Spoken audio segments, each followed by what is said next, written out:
So children, see the passage on the screen. I am summarizing these passages. After Graciano and Lorenzo left, Antonio turns to Bassanio and asks about the lady. Bassanio only hinted about her in their previous meeting that he wanted to go to Belmont to meet this lady. He called it a secret pilgrimage. So today Antonio wants to know everything about this matter, and it could be the reason for his sadness. From the beginning, we are just discussing about Antonio is sad, Antonio is sad. So this could be the reason for his sadness because he feels that there might be an impending separation. Bassanio might leave him to go to Belmont, and that possibly make him sad.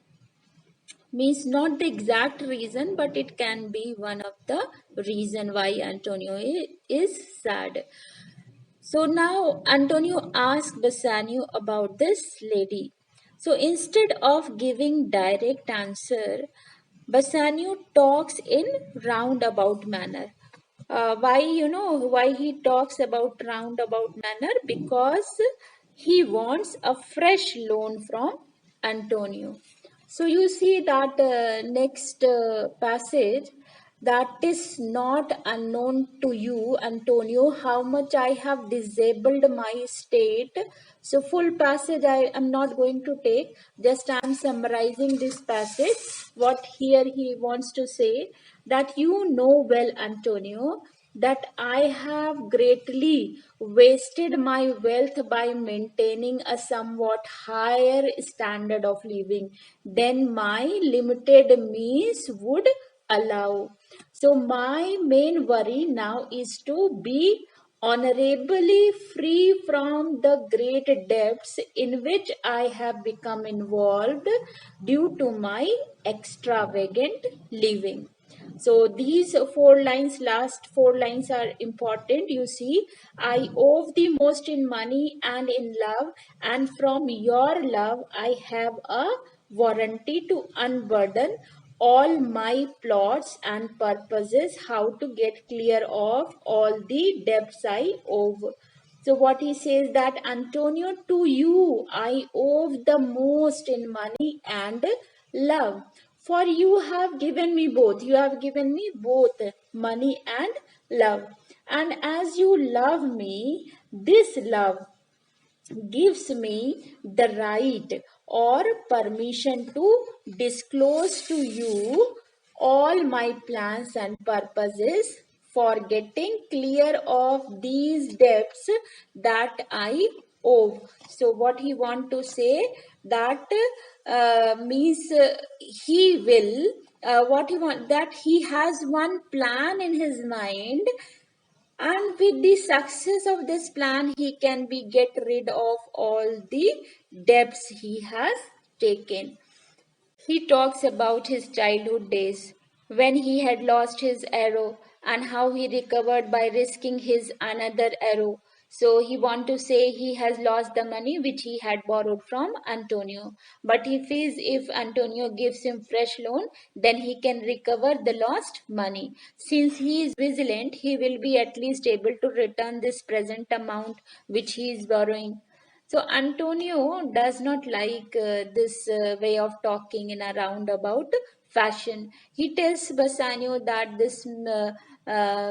you are doing more injustice to me this way. Rather, you would have wasted all my money. I would not mind. So you are doubting me. Everything that I have, it is at your disposal, provided your means are honorable. Then Bassanio tells him that what he wants to say, what his plan, that I will discuss in another important passage. So children, this is one of the most important passage of Act 1, Scene 1. In Belmont is a lady richly left. So, Belmont, there is a girl or a lady who inherited a huge amount of money. Her father has left her with a lot of property, and she is fair and fairer than that word. She is beautiful and even more beautiful than the word. Of wondrous virtues. She possesses wonderful virtue. She is gifted with both beauty and brain. I sometimes from her eyes I did receive fair speechless messages. Her name is Portia.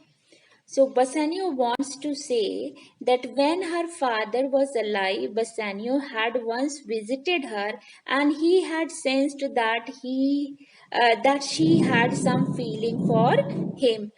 She had some love for him because eyes, because of her eyes, he got a speechless message of love, and now he discloses that her name is Portia. Nothing undervalued to Cato's daughter, Brutus Portia.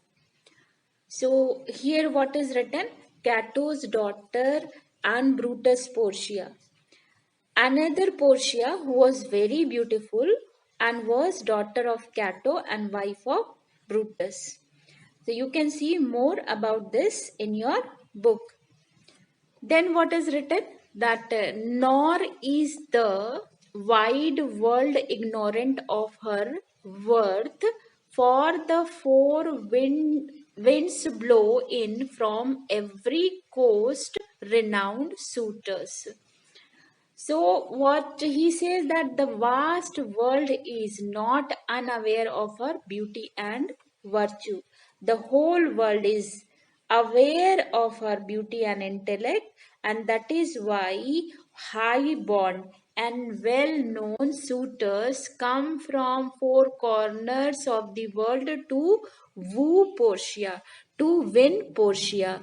And her sunny locks hang on her temples like a golden fleece, which makes her seat of Belmont Colchis Strand, and many Jasons come in quest of her. So again he praises Portia, that her sunny locks, her bright hairs, which hangs on her temple, it's looking like what? Golden fleece. He want to say that she is so beautiful that from each and every corner, adventurous suitors are coming to win her. And her house at Belmont has become Colchis. So, why he has said that golden fleece, Colchis, and then he says that many Jasons. So, Jasons means adventurous suitors, because here Shakespeare has taken reference of the ancient Greek legend that there was a famous hero called Jason who, with his companions, went on a dangerous voyage to Colchis. And why he went to Colchis? In search of the golden fleece. And that fleece was fastened to an oak by a local ruler, and the fleece was guarded by a dragon.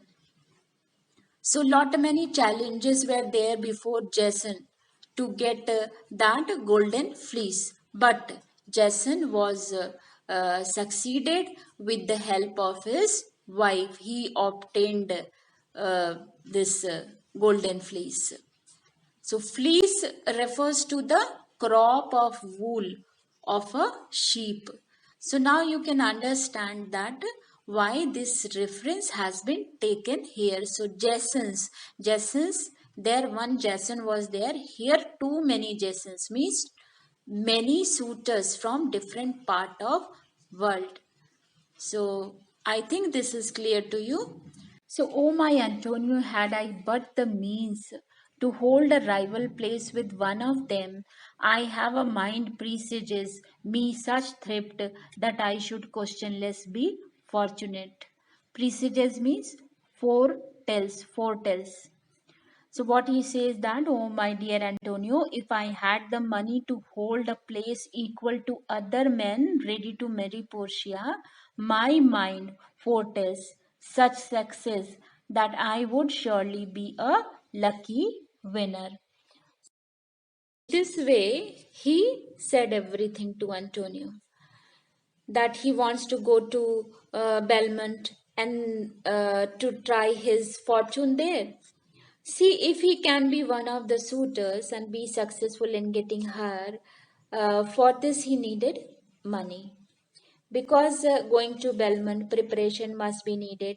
Not only he has to appear in such a way that he can stand in same platform with all the rich suitors and all the princes who have come to fair Portia, and he needs rich and expensive gifts to be given to her. For this he need money. So he tells Antonio he needs 3,000 ducats. Then Antonio explains to Bassanio that at this moment he has invested all his money in his business, so he doesn't have the cash to give to Bassanio. But still, he is not a person to disappoint his friend. He suggests, let us go to a money lender. You also go, I will also go, and let us see how much money we can get based on my credit. So Antonio has a very high reputation in Venice as as an honest businessman, and he was a rich businessman also. For this, people would be ready to give him loan. So they plan to go to moneylender. This is where Act 1, Scene 1 ends. So next video, I will discuss Act 1, Scene 2.